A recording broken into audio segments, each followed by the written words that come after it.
Obviously, I'm a fan of the album. Deep dive. By the way, the only way for everybody out there, there's only one way to understand this album.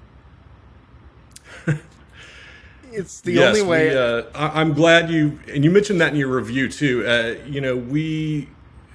We always have good cover art, and when it came time to figure out what's going to go inside this thing or what would be our liner notes or whatever, I was like, well, the liner notes just a lyric sheet, and we don't want a picture of us in there. That's kind of boring. And a couple of us are big D&D fans, so we were kicking the idea around. It's like, we should just do a D&D module. And then we thought that would be something we'd blast out in a month or so, and it wouldn't be a big deal. It would just be like a little one-shot, 4 or 5 page thing. Yes, of course. And then, of course, true to our nature, we dug our heels in, and we're like, this is an opportunity to really sort of develop this, and hopefully some people will play it and enjoy it. And even the non-players out there, I think there's some material there to sift through, and you don't have to understand the mechanics of the game or anything, but it sort of lays some of the stepping stones of the story being told out in a little more a more layered fashion than what I do lyrically on the record, which is very kind of poetic, and I try not to give you all the answers and all the details. And Yeah, no kidding. It's like, wait, what? Huh? So it was an opportunity to define a little more the story we were trying to tell with that record, and it was fun to do. But it was, as I've said many a time, it was way more work than recording the album, was putting that D&D module together. And Todd was excited about it, our head of our label Ripple, and he agreed to do it with us. And so we had David Paul Seymour illustrate it, and we were lucky enough to get him. He's like just an amazing illustrator. Which reminds me, we'll just go all over the place. You're thinking of the author Laird Barron, who I'm a huge fan of, and is also a huge influence on me lyrically and just vibe-wise with the band. And he is an amazing author. A lot of his stuff, some of the stuff was inspiration for the first season of True Detective on HBO, and he's got a great short story collections and novels and novellas. And he had an illness recently, and we chipped in and tried to help promote the GoFundMe for him, because he's a self-employed writer and didn't have health insurance and had some really life-threatening stuff going on. And thankfully he's doing much, much better now. I saw an interview with him online a week or two ago on the Lovecraft Ezine podcast, and he's got a lot of recovery ahead of him, but he's doing way better. And we became kind of mutual fans of each other. I kind of befriended him online, and then he blurbed both our records and did a bunch of help pushing us out to his audience. And then it turned out we had a mutual friend, this other author named Philip Fracassi, who's also a great horror author. And so we've kind of developed a little friendship over the years, and I'm glad to see he's doing much better. And he cameos in our D&D module. There's a picture of him. He's the guy with the eye patch, and all of the names of the characters in there are anagrams of everybody's names, and he's kind of the crazy guy writing in the tavern that you encounter that's full of all the rumors in town. We are getting so many details here. all the crazy random tangential stuff that is not necessarily the music and the record, but is interesting to us, and it's sort of certainly part of what has pushed us in various directions. Well, and I think why the album still gets written about today, there's still a certain fan base for it, which is refreshing. Generally in Stoner Doom, we come out with the Doom charts in March, we forget about the albums by April, and we move on. There's so much material hanging there. Yeah. I hope so, but I gotta say, to both to you and to all the Doom Charts contributors, I mean, no one would know who we are, be familiar with our music, other than stumbling randomly upon it on Bandcamp if it wasn't for Doom Charts. Doom Charts picked up our first album, and we didn't have a label. I was just self-promoting, and I was like, I don't know what the hell I'm doing. I got to figure this out. And I started looking up bands that were in our same sort of wheelhouse. I was like, who covers them? Who writes about them? And I think I looked up like King Buffalo or somebody, and 90% of their reviews were associated with the Doom Charts at some time or other, or blogs, or magazines, or various, podcasters or different people associated with Doom Charts. So I was like, I've got to get in touch with these guys.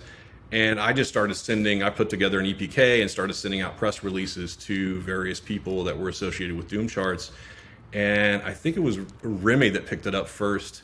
And like listened to it the day I sent it to him, I think, and was like, wow. And then I didn't hear from him for a while, and he was apparently talking about it amongst the other Doom Charters. And then we came out, and I think we debuted, I don't know, like number 2 or number 4 or something. Yeah, it was really high on the list. Something silly, and I was like blown away. And then suddenly people knew about that record and started talking about it, and we didn't have a physical release of that one. It was digital only on Bandcamp and streaming and all that stuff. But I believe, at least from what he's told me, that Todd from Ripple is going to reissue that, do a vinyl pressing on that record next year after our new album comes out. So I'm looking forward to that. I've always wanted to have that one on vinyl, and I get asked about it quite frequently from people. It's like, when the hell? And every year that's gone by, I'm like, we're going to do vinyl. We're going to do vinyl. And I was originally going to do it myself, and I was like, I don't have time or going down the rabbit hole of figuring all that out. I usually do a lot of our print layouts and all that kind of thing, but I was like, I just don't know. I was seriously considering doing it, but because we all have day jobs and we're not a touring band that has a merch stand up and that sort of thing, I was like, this is just going to end up being a lot of additional work for us, and it would be great if we eventually get on a label and they would love to do it. And when Todd signed us, he was like, okay, we're going to do an album together, but I want to reissue your first record. So that's in the works. Is it, can you talk a little bit about how you met Todd? I met him through some of the guys on Doom Charts.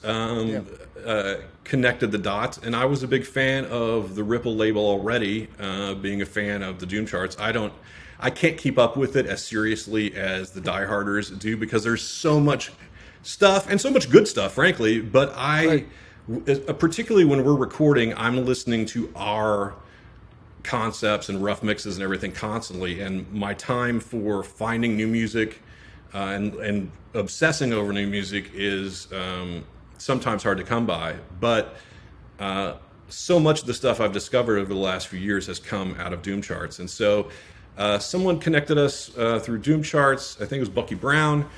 And then I got in touch with Todd, and I was like, hey, our album this was after the album came out. I was like, hey, our album just came out. We'd love to do a vinyl release. I know it's like so late in the game to be discussing that, but would you consider it? And he's like, your album released already. Our release schedule is so backlogged already. But if you do a follow-up, let's talk. And so I sent him some of the rough mixes for the Faceless King when we started getting that together, and he's like, let's do it. So it was cool. Amazing, and the rest is history, because the artwork's phenomenal, the attention to detail with the module. And again, I keep going back to this. That module, I think, is instrumental to really understanding and getting a sense of what the whole album is about. You have plenty of musical, sections without vocals, and it's almost like the cutscene, over to something else. It was generally, we don't see that level of detail, and that's a frustrating thing for me when it comes to concept albums. The first concept album I ever heard was Uriah Heep's The Magician's Birthday, and all they wrote was based on a short story by Ken Hensley, and I'm like, where's the story? Right. I think the only band that's come close to what you've done is Insomnium. Had an album out called Winter's Gate. It's one big long song, melodic death metal, and it's actually based on an award-winning short story that one of the members of Insomnium wrote. So I appreciate that extra level of detail. And when you mentioned how hard that was, I'm always reminded. There's a scene in Hellboy near the very end where he's like, hey, how big could it be? And this tentacle comes and grabs him. Right. So I pick up these projects and I'm like, hey, how hard could it be? And then the tentacle of the project comes out. So I'm assuming a decent amount of success with the album. Yeah, I think we've come pretty close to selling out the first pressing of the vinyl. There's a few left on our Bandcamp, and so that's been great. You know, it's so hard that, like I was saying before, there's so much stuff that comes out. It's Yes. so hard to maintain momentum. Like, you make a splash in Doom charts, that's great. You make the year-end best of list. I think we were in the top 50 of the Obelisk, and I think top 50 or very close to of Doom charts as well. And then you get another like little bump, which is great, and people are like listening to the record again and discovering it and playlisting it and things like that. And then 1,000 more albums come out, and it's just so hard to keep, finding new listeners and keep people engaged. And because we're all working so much, it's like my social media skills are not up to what they should be in terms of the amount of stuff we put up. And we're not touring, so there's not live shots of us playing constantly and that sort of thing. So it's nice to be able to get to sit and talk about the album with you. We really haven't done a sit down about this record or any of our stuff. And when I first read your review, not only was I blown away by it, and it was so kind, but I was like, man, this connected with this guy in the way it was intended, and that is the best reward to me that you could get as a musician, putting something out there in the world. It's like all you want is for somebody to discover what you were discovering as you were putting this together and trying to put out there. And so when I read your review, I was like, oh, if I ever talk about this record in depth, this is the guy I got to talk to. Thanks. Clearly got it and is very articulate, and you touched on some things that not a lot of other people grabbed a hold of, so I really appreciated that. And yours was one of, I think, the first full reviews that came in, and I was like taken aback by it. It was really great. Yeah, I was taken aback. So thank you, and thank you for paying attention to the album on that level, and letting yourself sort of, be taken in by it. It's well, and very cool. In case the listeners out there haven't heard this, you really need to. To me, so I'm very seasonal with my albums. Like Black Sabbath Sabotage came out. I first heard it in September '75. I only listened to that album in the fall because I've attached it to the seasons. Oh yeah. So it was very strange listening. I listened to the first album and Faceless King back to back last night, and I had to turn the air conditioning down to 58. I got some jack-o'-lanterns out and burned my seasonal autumn seas incense. It's very seasonal, and I think like Still Life by Opeth for me is something that I'm going to listen to every year. The same with Winter's Gate by Insomnium. But to me, Vitskar Suden, that particular album, Faceless King, is like a perfect Halloween. Things are starting to settle down. I personally drink like hot cocoa or chai tea, but I can see someone pouring a lager or better yet, a Guinness Extra Stout, something dark. Just sit back, hopefully light a tobacco pipe, of course, and just kind of, it's like a book that you can go back to and kind of relive, how it felt. Because listening to that the first time was like, oh my God, your vocals. To me, it reminded me of Big Big Train, a progressive outfit. You have this husky baritone. How comfortable are you singing, and what kind of training did you have singing? I sang all growing up. Not professionally in any capacity, of course, but through school, and then was in bands from high school up until on and off throughout life, and was sometimes singing lead vocals and sometimes not, and sometimes doing harmonies and things like that. I love singing harmonies. So that was all. I just became the guy who the other guys in the band pointed to because no one else could sing. So they're like, You gotta sing. This is when we were just messing around, playing for fun. Rent a rehearsal space and just play once a week. And so I was happy and comfortable to take that up because I also love writing, and so developing lyrics for things sort of came naturally. It's all it always sort of fell into place. I think you'll hear more of the baritone in me on the next record. We've got about probably 6 songs in various stages of completion for that, and a couple of the guys are accusing me of going full vampire on the new stuff. It's sounding a little gothy and a little lower in my range, but I go all over the place. It's whatever the song needs, Okay, this upcoming album, is it a follow-up? Are you continuing the tale?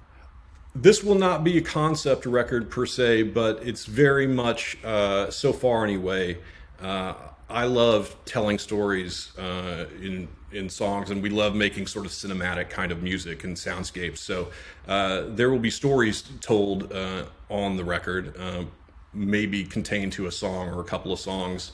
And there will probably be some thematic through lines through it. Seem to be happening so far, but it's not going to be an out-and-out front-to-back story concept record like the Faceless King was. So it's kind of the Tolkien tales of Vitskar Suden. Right. Just a little, exactly. Maybe a little back history. Hopefully more interesting than the Silmarillion. Yeah, I tried to get through that with my son, and he's a big Lord of the Rings fan, as am I.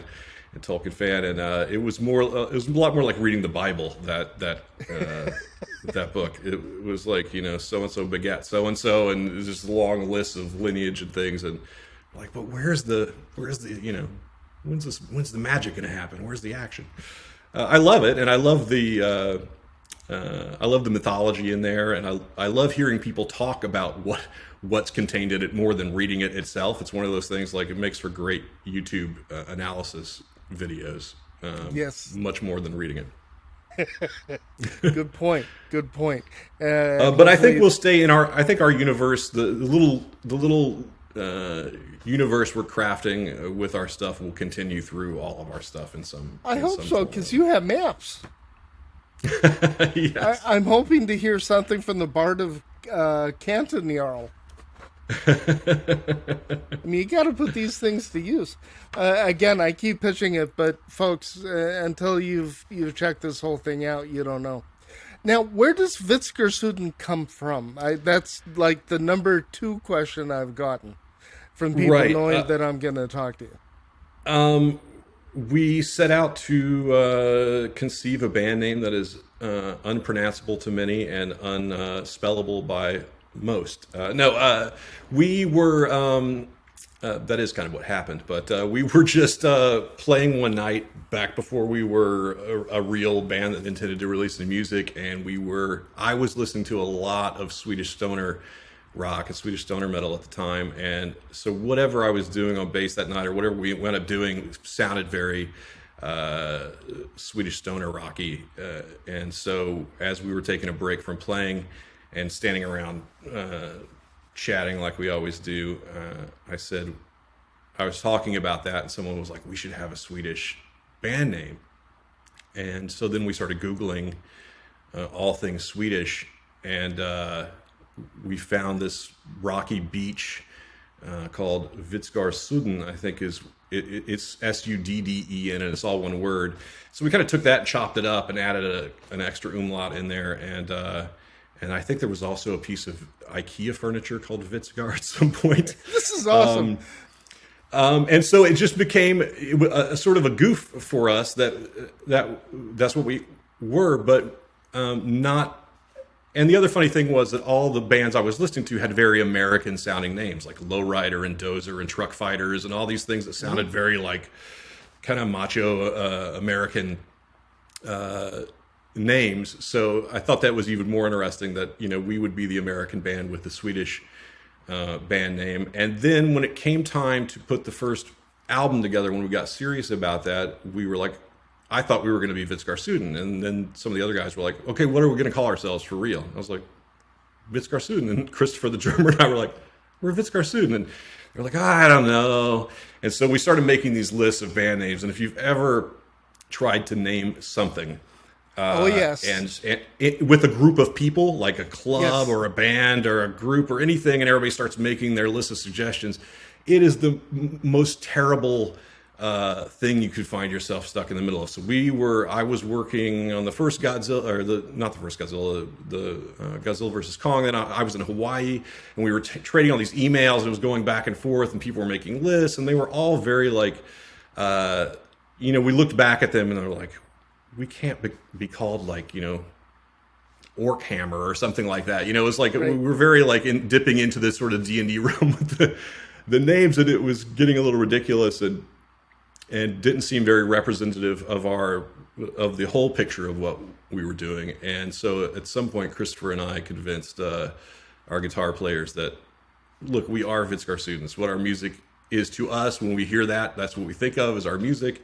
And yes, it's going to be impossible to Google, but we can guarantee that we can get the URL, because no one else is going to have this band name out there, and it's not going to be confused with anybody else, because we're not going to have, Witch or Lord or Green or all these other names that get sort of mixed up on these other bands. Like, it'll be a unique name. Once people figure out what we are and they can pronounce it however they want to pronounce it, then it will mean us to them. So that's sort of how that happened. You don't happen to know the band Besvarjelsen, do you? I love those guys. I only know their last record, but they're fantastic. They are. I think Leah does, it's like a 30-second YouTube video on how to pronounce the name.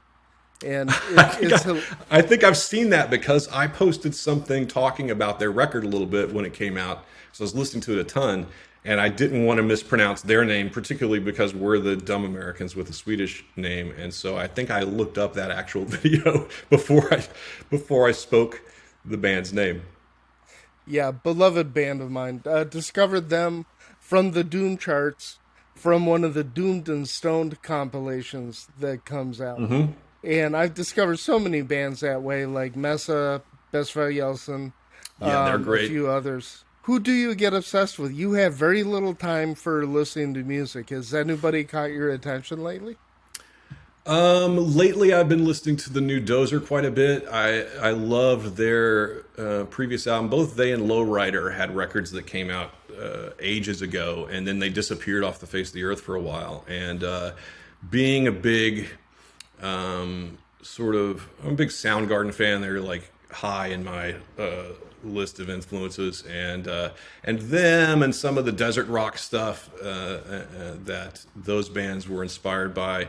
I stumbled upon them when streaming became a thing, and people turned me on to their records, and I was like, what happened to these guys? Where'd they go? And so not only did Lowrider, I think Lowrider's last album came out the same month our first record did, and they beat us on the Doom charts, I believe. If not, it was like right around there.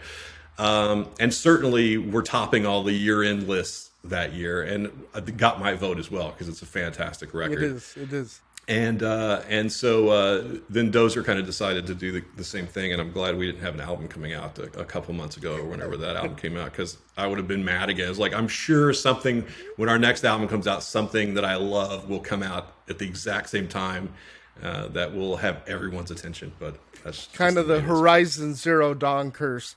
They release something, and then some Elder Scrolls will come out. Okay, so one thing that I'm really curious about. So the Vitskar Suden is an organization very mysterious. They're shrouded in mystery. But there's one organization shrouded in more mystery and fog than them. And that's your band. I keep reading that y'all have been playing for 20 plus years. That got out there in some review. The drummer Christopher and I we played together in a band in the late 90s together. And then we didn't see each other for a lot of years. And somehow, no one can get the story straight of how exactly the four of us came together in this iteration of playing music. One of our guitar players, Julian Goldberger, I've played music on and off with since we were in film school together, which was many, many years ago. I won't say how many. And then TJ Weber, our other guitarist, he and I worked together on a show and met each other and had very similar tastes in music. And I think Christopher moved back to LA, our drummer, and my version is that he and Julian, one of our guitar players, started playing together and then called me up and said, "Hey, we're jamming. Do you want to come play music with us?" And I was like, "Hell yeah, I haven't played music with Christopher in years." And then I know I brought TJ in because I knew he would be a compliment. The guitars would complement each other and their sort of line of thought. But it was so cool playing with Christopher again all those years later. And we just had, it was like riding a bike is the worst analogy that is so overused. But it was like falling into an old relationship again. And just rhythm section wise, he can read my thoughts, I can read his thoughts. And so it was just like, there was no work involved in it. And we all got along great. There was no drama between anybody. And all of our music is born from improvisation. So none of us sit down and work on riffs and bring riffs in and work out songs together. We step into a room and we start playing something, and we play for about 15 or 20 minutes. And of that, these songs are born out of thin air. So when you listen to the Faceless King, for example, 90-something% of the bass and drums on that record are from us making up something as we go along. We're jamming. About 50% of the guitars are stick from that, and then we do some overdubs and develop some things on top of it. And then lyrically, I do kind of like mumble vocalizations when we're playing. I'll sing notes and things that sound like words that aren't actual words, but sometimes I sing words. And so, for example, on The Broken Crown, I sang The Broken Crown and a couple of other lines and then a bunch of mush.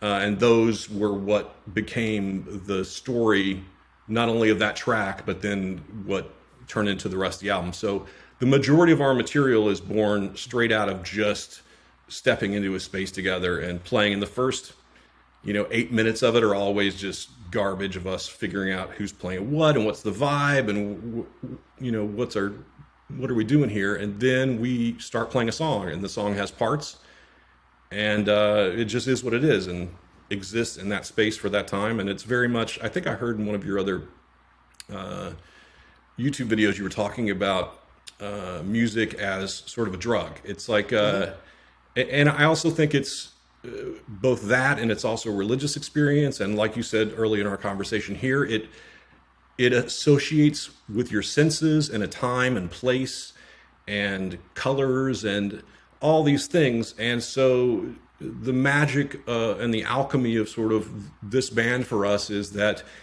we just so happen to have the right sensibilities with each other to be able to step into a space together and create something from nothing. And that's sort of what makes it exciting for us. It shows. I by the way, I got Tucker Carlson face when you were telling me that Broken Crown was basically an improv and then you piece it. I find that hard to believe, but it does make sense. You have a very distinctive bass style. I gave it some thought listening for the past couple of days. By the way, what takes me so long to edit is getting all my ums out of the way. Ums and so's. I'm the same way. If I ever record anything to put online, I just have to. I try to edit them out sometimes, and I've probably done it a million times in this conversation. It is what it is. It is what it is. Did it again? No, last night. Let your ums be free. I'm not going to. We'll free the ums. Concept album on the ums. But last night when I was listening, two bass players came to mind, and I want to know if I'm anywhere near right. Paul McCartney would be the first, and Jack Bruce. That you have a very chordal style of playing. So it's not just playing on the root and the fifth, but especially when the guitars are off doing their thing, you're holding down the melody and the chord progression with your bass. Does that jive with your approach? Well, thank you for saying that, first of all. And, it's interesting. A lot of times, specifically because our music is born from improvisations, a lot of times the guitarists are both trying to figure out what they're doing, not only themselves, but with each other and how they intertwine as we're developing a song. So, oftentimes, I just develop some kind of chord structure to the whole thing, and Christopher and I just sort of jam that out together as the rhythm section, while the guys figure out what voice they want to have and what story they want to tell through their guitar work. So certainly in the initial jam sessions that become these songs, I am sort of Christopher and I both are sort of conducting the orchestra of how we're developing a piece of material. And I don't consider myself a great bass player by any stretch of the imagination, so it's kind of you to mention me in the same breath as those guys. But there is something to the way we work, and it's different than the usual approach, certainly. Well, I've got one more to throw in for you. From the gate, John Wetton from King Crimson era with Bill Bruford. Just get out of here, Scott. No, I'm not saying, look, nobody is John Wetton, and I'm not trying to blow smoke up your ass, but your attack on the instrument, your ability to stay slightly ahead of the beat, give the emphasis, is very John Wetton. Did you listen to a lot of him? Not a ton, but I do on occasion. I would say, I don't know who would be my bass influence, but I'm probably mentally, though, also not skillfully. Roger Waters is probably my bass touchstone, but because in the same way that he will speak of his bass playing, he was like, I've heard him say in interviews, I'm not a great bass player. I'm more about the big picture, and sort of that's my approach too in a lot of ways. But with what we do, there's a role for my bass to play in helping our songs become what they are. And but at the same time, I'm thinking, what the hell is this song? What melody am I gonna sing over it? What is this gonna be about? And that's all happening as I'm attempting to play bass while all that's going on. So I'm gonna go on a rant. You okay with that? Yeah. I probably spent more time on bass guitar, like talk bass websites, and chat rooms than I have practicing when I look at it. And Roger Waters is slagged as one of the worst bass players ever. And the same with Gene Simmons from Kiss. And to hear you say what you said, thank you. Because Gene Simmons and Roger Waters, two of the greatest bass players ever to pick up the instrument. Because one, go ahead and write a song like they do. Go ahead and play a bass line perfectly every time. If Waters screws up, everything falls apart. And I know the myth that he didn't play bass on money. I don't care. His ability to follow rhythmically and melodically, keep everything together, really underrated. So you're now my bass hero of the day. I don't all you have to do is go back and look, and thank God there's so much of it. I'm a huge Floyd fan, obviously, and I'm constantly on YouTube, and there's always some undiscovered footage of them from the 70s coming out, or certainly audio recordings of them. And all you have to do is listen to those guys live on stage doing what they're doing, or hitting some kind of improvisational section within the structure of a Floyd song. And all those guys that are hating on Rogers' bass playing, whatever, it's like the guys up there playing the bass. Like, no matter if Dave's doing some stuff in the studio or whatever, this guy does his thing. I know, and metal era Floyd, that bass playing, go ahead, dudes. Go ahead, get up there on stage and play that. So, woohoo! Thank you for that one. Yeah, I would never put myself on that level, but he's certainly a big influence of mine. I don't know, man. You had some pretty viciously effective bass lines throughout the whole thing. And again, very melodic, very chordal. However, your guitar... Now, you have two guitarists, right? Yes. Good God, those guys can write lyrics with their guitars. and Again, very Gilmore-esque in places, and that's how it goes, but it's clearly not Pink Floyd. What's it like working with those two? Because there are times where they're just weaving these solos that are so ethereal, little bit technical, but they're lyrical, for lack of a better term. Yeah, no, they're both fantastic players, but I think overall for us, the idea of creating something that's cinematic and is moving in layers with itself and sort of those guys certainly have to weave in and out of each other, both tonally and compositionally, to be effective. And that's why that's probably a lot of that material winds up from the jams, ends up on the record. But then there's also times where they obviously want to reattack something because, oh, you've got this going on in this, and I want to counter that with this, or these two-piece parts can talk to each other, or we can have a guitar conversation in this way, or we really need something drony, that's supporting this other element. Yeah, we're trying to paint pictures with music, and that's what those guys do, and they're the main pieces of our band that are responsible for that, I think. Just a couple other, just to wind things down.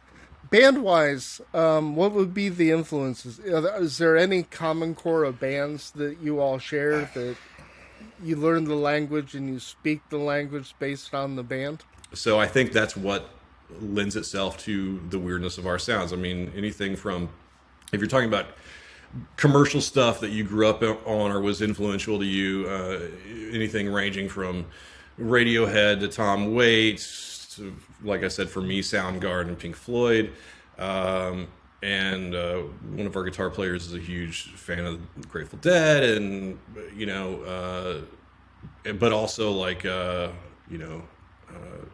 we're just all over the map. So in all decades and all genres, I've had phases where I listen to a ton of outlaw country, and I'll just obsess on that for a couple months. So and they all bleed in somehow, but for whatever reason, when the four of us play together, it generally sounds like stuff that's been represented on our first couple of records. So I know that we've been at it, holy crap, a lot longer than I thought we would be. I appreciate it.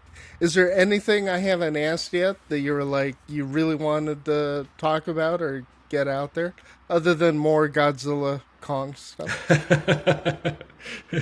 That's the boring stuff to me because it's like my job, but I understand why there's some interest to it. Oh, the 10-year-old boy in me woke up. It's like, Yeah, no, I just appreciate all the things you had to say about our record previously, and one of the particularly your paragraph about us taking you to some place like you were a teenager again really was resonant with me, and the idea to do a concept record, partially to me, because I think I probably forced that construct on the band more than any of us, was that I just loved records like Seventh Son of a Seventh Son by Maiden growing up, and Mindcrime by Queensryche, even though I'm not as hot on that specific record now as I was when I was a teenager. It was definitely an influence to me back then. Kiss the Elder, which is not anybody's favorite Kiss album, to me was my favorite Kiss album. It is an amazing album, extremely underappreciated.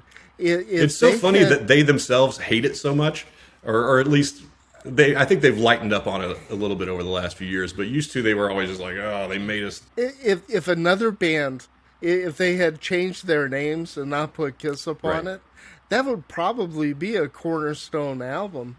It's great. It's got some of their best melodies. The harmonic singing on that album is absolutely I love that album. Weird.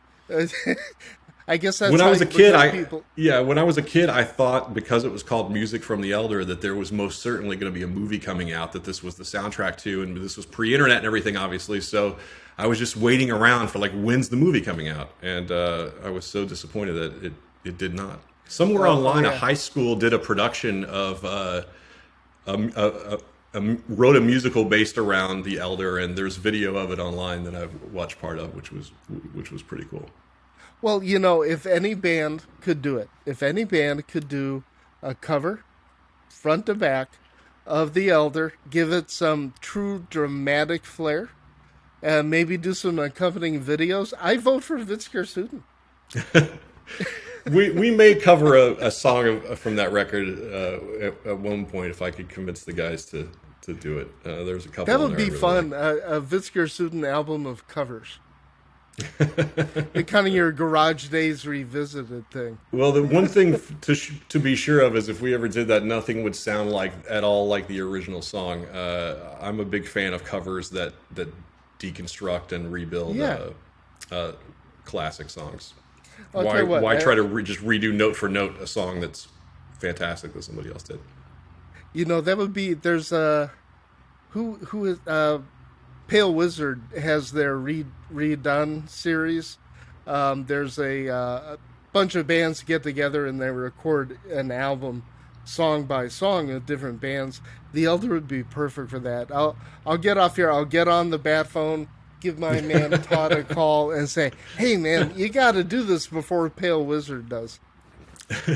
I talk to Todd sometimes about some of the like the tribute records that they've done. They did a Blue Oyster Cult one on Ripple. That was awesome. Not too long ago, and they've done several. And he and I've talked about it, and it's funny because when we traded messages about it, it's always about like who are the non-obvious bands to cover, because no one wants to hear another Black Sabbath tribute album, or there's a million other bands you can think of that are like, but pick something off genres, like do a Tom Petty Doom tribute album or something. It's like that just puts people a little off kilter and approaches a different genre of music through the sort of Stoner Doom genre. So man, the Cars Candy-O done with the Stoner Doom vibe. Oh my God! By the way, a great album. That's one that I hated that album till about 5 years ago. It really? A lot more. Oh yeah, I hated Seventh Son of the Seventh Son because they had synth. I'm old, right? So to me, Paul Di'Anno's still the singer and Bruce Dickinson is the new guy. So they had synths on Seventh Son, and it was like Death to False Metal. I was in my Celtic Frost stage at that point. No, that's now my favorite Maiden. So, any sort of covers, that would be awesome. So, Todd, hopefully you're watching. You got to come up with something fun. Maybe Fleetwood Mac? Yeah, I love Fleetwood Mac. That would be amazing. That would be interesting. And I got to say, since you said something about synthesizers, that I'm so glad that people aren't as hard on instrumentation as they used to be. I remember being that age where when bands started to incorporate synth again into things, there was a big pushback against it, and it was like, Priest used some synth on Turbo, so like that can't be a great Priest record. And you listen back, there's some really great stuff on that album. There really is. And we love messing around with synth and keys and stuff like that. So I'm glad that it doesn't seem like people are as hard on that now, because it allows us to have some fun and add some of those elements to our music. So God bless Blackmore's Rainbow for Terra Woman, one of the greatest synth beginnings. That showed that you could do synth and metal. So, man, we've got to do this again, Martin. Yeah, no, it'd be fun to do a little track by track at some point, or for sure when the next album comes out, let's do this again and talk about some stuff. One of the things I like to do, if you're up for it, is you've seen reaction videos on YouTube, right? Sure. I'm doing reaction videos with the band. We're live. Cool. I listened to it for the first time with the band. So I would love to do that with you guys. That would be awesome. Well, when the new stuff is mixed and we're getting ready, we'll figure some of that out. That'd be fun. Hit me up, man. Thank you so much for your time. And thank you for doing this. When we hang up, then you can go ahead and give me the story on Godzilla Kong. Yeah, I need to know. I just want to know who wins. And is Gamera going to make an appearance? I mean, that's the rumor. Take care, Martin. Best of luck to you and the guys. Thank you, Scott. Thanks for chatting, man. It was really great. Appreciate it. It was a wait. It feels like 5 minutes. It's been just about an hour.